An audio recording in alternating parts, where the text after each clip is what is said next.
our hearts tell us that we're unified with other brothers and sisters in Christ, but maybe not those that vote differently than we do.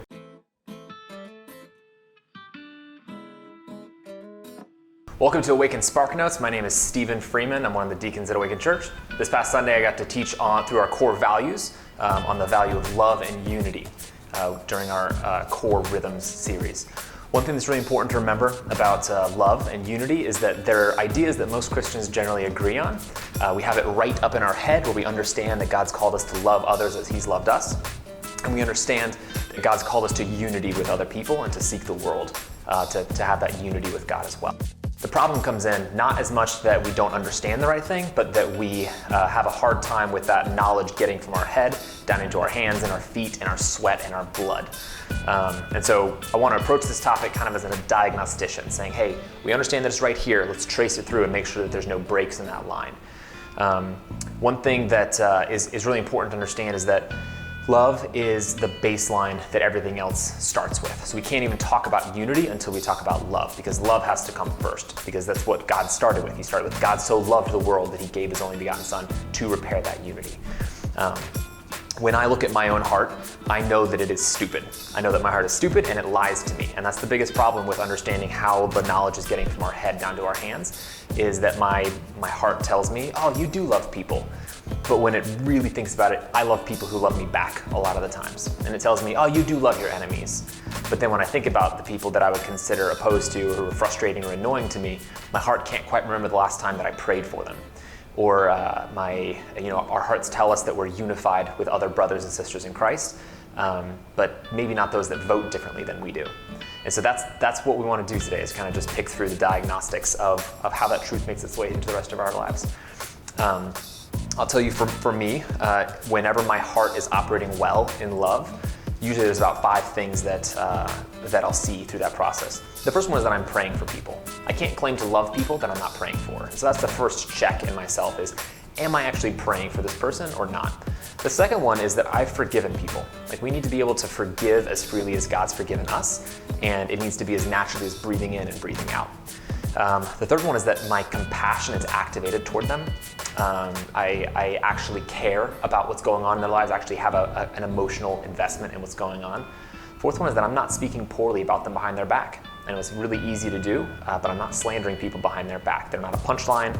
They're not the butt of a joke. They're your brothers and sisters, and we protect them in how we speak about them as well.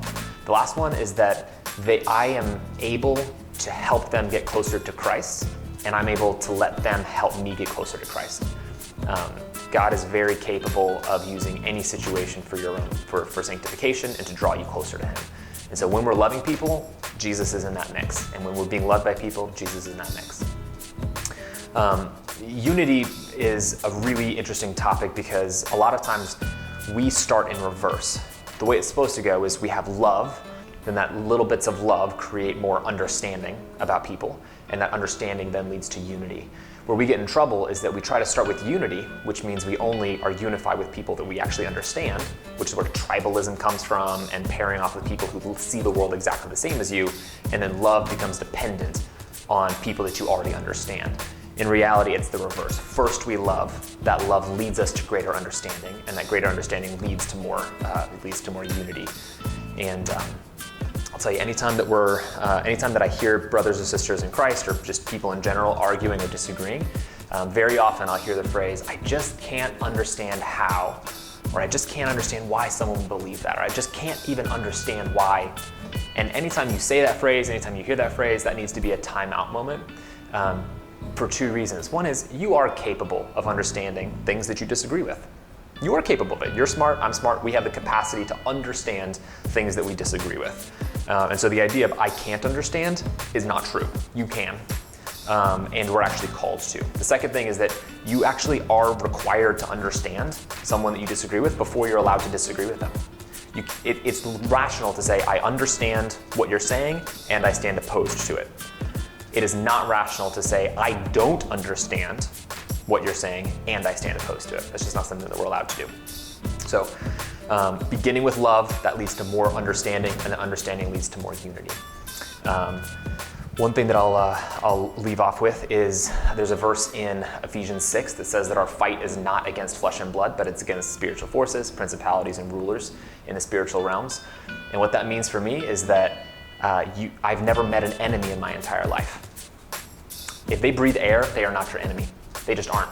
If the war is happening in a spiritual realm, then people fall into one of two categories. Either they are allies in that fight, or they are hostages in that fight. And we cannot stand opposed to allies, and we cannot stand opposed to hostages. We have to be for people and fighting for them. So my encouragement for you this week and for the rest of your lives is what we deeply breathe in from God, that forgiveness and that love that we breathe in from God. He's called us to exhale that exact same love indiscriminately to everyone that we meet.